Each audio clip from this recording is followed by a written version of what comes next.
ایسے لوگوں کو دیکھا گیا ہے کہ قربانی کے گوشت کو فریج میں رکھنے کے بعد میں 10-10 دن تک 20-20 دن تک، اور یہاں تک بھی دیکھا گیا کہ کچھ لوگ تو بقرعید میں جو قربانی ہوتی ہے، جو جانور ذبح کیا جاتا ہے، اس کے گوشت کو محرم تک بچا کر لے جاتے ہیں، اور محرم میں جو بریانی بنائی جاتی ہے وہ اسی گوشت سے بنا لیا کرتے ہیں۔ اللہ اکبر کبیرہ۔ 10 دن 15 دن یہ تو عام ہے کہ فریج میں رکھا گوشت اور کھانا شروع کر دیا، کس کو ایک بوٹی تک نہیں چکھائی، ایک لقمہ بھی کسی کو نہیں دیا۔ وہ غریب کے جو پورے سال ترستا رہا کہ کہیں سے گوشت آ جائے گا تو میں اپنے بچوں کو کھانا کھلا دوں گا، وہ غریب کے جسے پورے سال گوشت میسر نہیں ہوا۔ اس مہنگائی کے دور میں اتنی وسعت، اتنا پیسہ اس کے پاس میں نہیں تھا کہ اپنے بچوں کو وہ گوشت خرید کر کے لا کر کھلا دیتا، لیکن ہاں ایام قربانی میں، ایام نحر میں وہ مالداروں سے امید لگائے بیٹھا تھا کہ ہاں کوئی آئے گا اور مجھے گوشت دے کر کے جائے گا اور میں اپنے بچوں کو کھلا دوں گا۔ لیکن یہاں تو معاشرے کا حال یہ ہے میرے عزیزوں کہ فریج میں رکھے پڑے ہیں، پورے فریج بھر دیے ہیں گوشت سے، اپنا جو تھا وہ بھی بھر لیا، جو رشتہ داروں نے دیا، جو قریبیوں نے دیا وہ بھی فریج میں ڈال لیا۔ اب مہینوں تک کبھی کباب بنائے جا رہے ہیں، کبھی شامی کباب بن رہے ہیں، کبھی قورمہ بنایا جا رہا ہے، روزانہ نئے سے نئے آئٹم بنائے جا رہے ہیں۔ یار تجھے شرم نہیں آتی، غیرت نہیں آتی؟ میرے عزیزو، قربانی کرنے سے رحمت و برکت ہوا کرتی ہے۔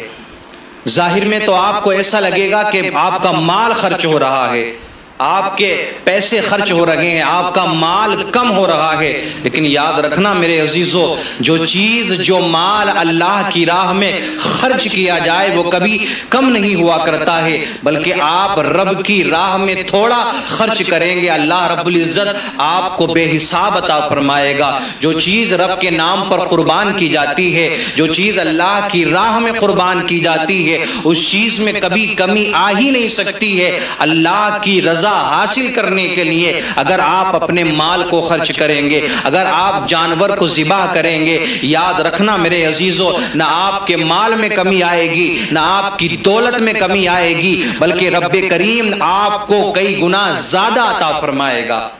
اب آپ دیکھیں نا، دن و رات آپ اپنی نگاہوں سے دیکھ رہے ہیں، پوری دنیا کا حساب لگائیں کہ روزانہ لاکھوں جانور اللہ کے نام سے ذبح ہوتے ہیں، ذبح کیا جاتا ہے جانوروں کو، لاکھوں بھینس اور لاکھوں بھیڑ بکریاں بکرے اللہ کے نام پر ذبح ہو رہے ہیں، لیکن میرے عزیزوں کوئی کمی ان میں نظر نہیں آتی ہے۔ آپ نے دیکھا ہوگا کہ جو حرام جانور ہیں وہ ایک ایک وقت میں 10-10 12-12 بچوں کو جنم دیا کرتے ہیں، لیکن یہ حلال جو جانور ہیں یہ 2 بچے یا 3 بچوں کو جنم دیا کرتے ہیں اور دنوں رات ذبح بھی ہو رہے ہیں، لیکن کوئی کمی ان کے اندر ہمیں دکھائی نہیں دیتی ہے۔ آپ کو لاکھوں کی تعداد میں بھیڑ بکریاں نظر آ جائیں گی، آپ کو لاکھوں کی تعداد میں بھینسیں مل جائیں گی، دیگر حلال جانور جو اللہ کے نام پر ذبح ہوتے ہیں وہ آپ کو مل جائیں گے۔ ان کی پیداوار کم ہے لیکن تعداد پھر بھی زیادہ ہے، ذبح بھی ہو رہے ہیں، اور جن کی پیداوار زیادہ ہے، جن کی پیداوار زیادہ نظر آتی ہے وہ کہیں نظر نہیں آتے ہیں، تھوڑے بہت نظر آتے ہیں۔ تو میرے عزیزو، اس کے پیچھے راز کیا ہے؟ کوئی اور راز نہیں ہے، بس یہی راز ہے کہ جو چیز اللہ کے نام پر خرچ ہوتی ہے، جو جانور اللہ کے نام سے ذبح کیے جاتے ہیں، اللہ ان جانوروں میں اور زیادہ برکتیں عطا فرماتا ہے۔ بقرعید کا موقع ہے، آپ دیکھیں لاکھوں جانور ذبح ہوں گے، لاکھوں کی تعداد میں بھیڑ بکریوں کو ذبح کیا جائے گا، بکرے ذبح ہوں گے، بڑے جانور ذبح ہوں گے، لیکن آپ کو ایسا محسوس نہیں ہوگا، ایسا احساس نہیں ہوگا کہ کہیں کمی نظر آ رہی ہے، کہ یہ ختم ہو چکے ہیں۔ نانا میرے عزیز، بلکہ آپ اگلے دن ہی دیکھیں گے تو لاکھوں کی تعداد میں آپ کو یہ جانور نظر آ جائیں گے۔ تو پتا چلا کہ جو چیز اللہ کی راہ میں خرچ کی جاتی ہے، جو جان اللہ کی راہ میں قربان کی جاتی ہے، اس میں کمی نہیں آتی ہے، بلکہ اللہ اس میں برکتیں عطا فرماتا ہے، اللہ اس میں بے حساب برکتیں عطا فرماتا ہے۔ میرے عزیزو، آج جتنی بھی قربانیاں ہو رہی ہیں ان سب کا ثواب حضرت ابراہیم خلیل اللہ علیہ الصلاۃ والتسلیم اور حضرت اسماعیل ذبیح اللہ علیہ الصلاۃ والتسلیم کو مل رہا ہے۔ کیوں؟ کیونکہ اس نیک کام کی شروعات انہی اللہ کے نیک بندوں نے کی تھی۔ انہی اللہ کے نبیوں نے کی تھی۔ تو آپ جس نیک کام کی شروعات کریں گے اور پھر دوسرے لوگ اس سے جڑتے چلے جائیں گے تو اس سب کا ثواب آپ کو ملے گا۔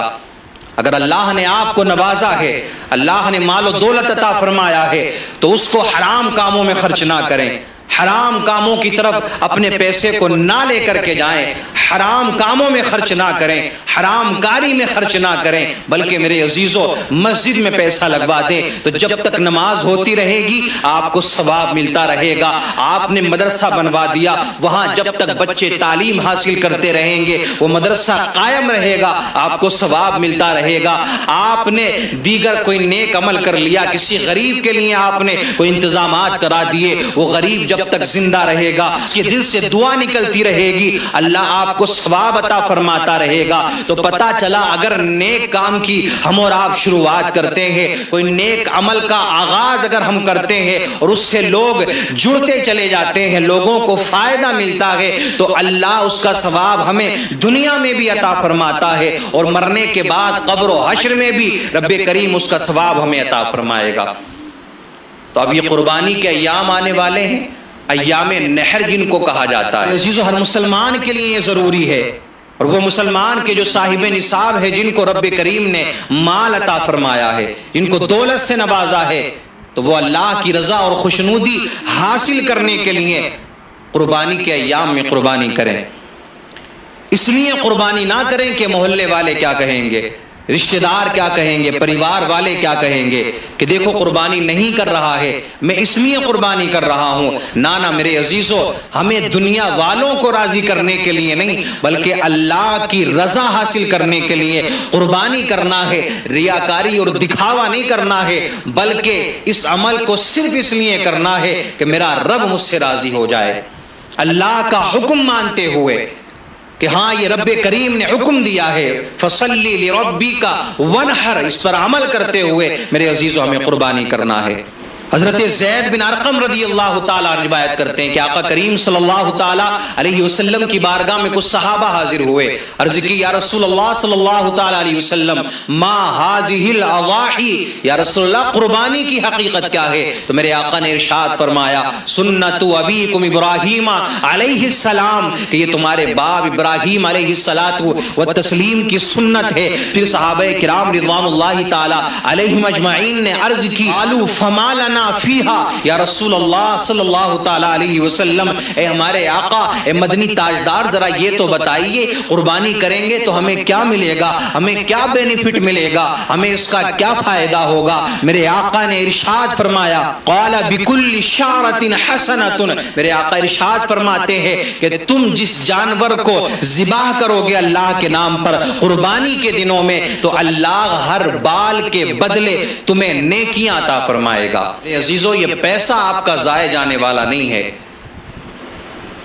بلکہ اللہ آپ کو نیکیاں بھی عطا فرمائے گا، ثواب بھی عطا فرمائے گا، اور جو پیسہ آپ نے رب کی راہ میں خرچ کیا ہے میرے عزیزوں کے بدلے میں رب کریم آپ کو بے حساب عطا فرمائے گا، کیونکہ وہاں صرف نیت دیکھی جائے گی، نہ یہ خون پہنچنے والا ہے، نہ گوشت پہنچے گا، نہ کھال پہنچے گی، نہ کوئی اور معاملہ ہوگا، کھانا آپ کو ہی ہے۔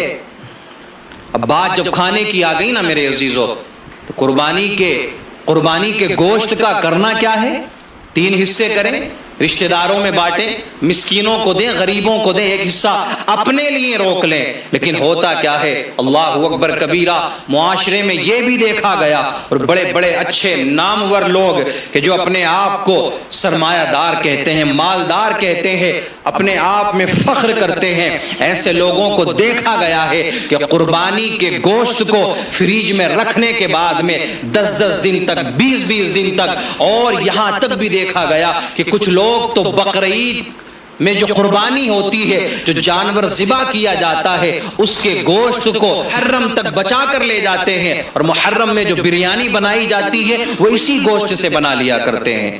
اللہ اکبر کبیرہ، ایسی سوچ کے لوگ بھی معاشرے کے اندر پڑے ہوئے ہیں، اور یہ بات بالکل حقیقت ہے۔ 10 دن 15 دن یہ تو عام ہے کہ فریج میں رکھا گوشت اور کھانا شروع کر دیا، کسی کو ایک بوٹی تک نہیں چکھائی، ایک لقمہ بھی کسی کو نہیں دیا۔ وہ غریب کے جو پورے سال ترستا رہا، کہ کہیں سے گوشت آ جائے گا تو میں اپنے بچوں کو کھانا کھلا دوں گا. وہ غریب کے جسے پورے سال گوشت میسر نہیں ہوا، اس مہنگائی کے دور میں اتنی وسعت، اتنا پیسہ اس کے پاس میں نہیں تھا کہ اپنے بچوں کو وہ گوشت خرید کر کے لا کر کھلا دیتا. لیکن ہاں، ایام قربانی میں، ایام نحر میں وہ مالداروں سے امید لگائے بیٹھا تھا کہ ہاں کوئی آئے گا اور مجھے گوشت دے کر کے جائے گا اور میں اپنے بچوں کو کھلا دوں گا. لیکن یہاں تو معاشرے کا حال یہ ہے میرے عزیزوں کہ فریج میں رکھے پڑے ہیں، پورے فریج بھر دیے ہیں گوشت سے.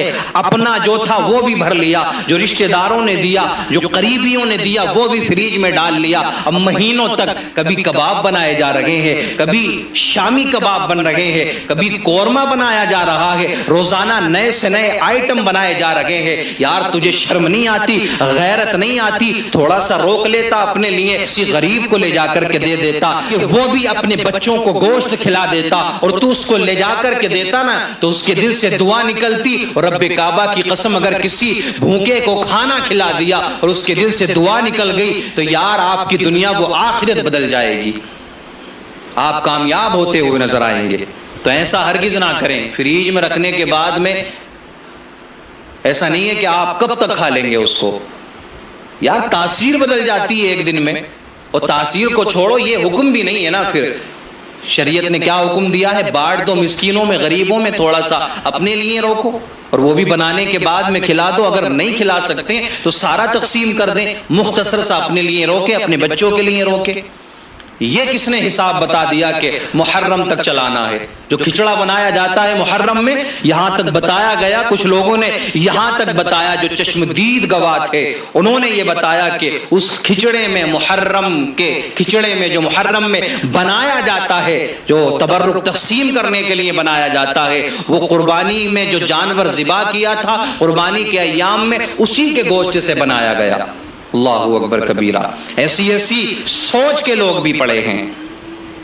تو میرے عزیزو، نیت بہتر جب تک نہیں رکھو گے تو کچھ حاصل ہونے والا نہیں ہے. نیک نیت رکھیں، نیک نیت کے ساتھ میں سارے اعمال کریں، قربانی کریں، کیونکہ قربانی کے دنوں میں اللہ رب العزت کو کوئی بھی عمل اتنا پسند نہیں ہے کہ جتنا قربانی کرنا پسند ہے. اولاد آدم کا کوئی اور عمل اتنا پسند نہیں قربانی کے دنوں میں کہ جتنا قربانی کرنا پسند ہے. اور یہ جانور کہ جس کو تم ذبح کر رہے ہو، یہ قیامت کے دن اپنے بالوں، اپنے سینگوں اور اپنے کھروں کے ساتھ میں آئے گا. روایت میں یہ بھی آتا ہے کہ جب قربانی کے جانور کو ذبح کیا جاتا ہے تو اس کا خون زمین پر گرنے سے پہلے اللہ اس کو قبول فرما لیا کرتا ہے. تو مجبور ہو کر کے نہ کریں، بلکہ خوش ہو کر کے، مسرور ہو کر کے اللہ کی رضا اور خوشنودی حاصل کرنے کے لیے قربانی کریں.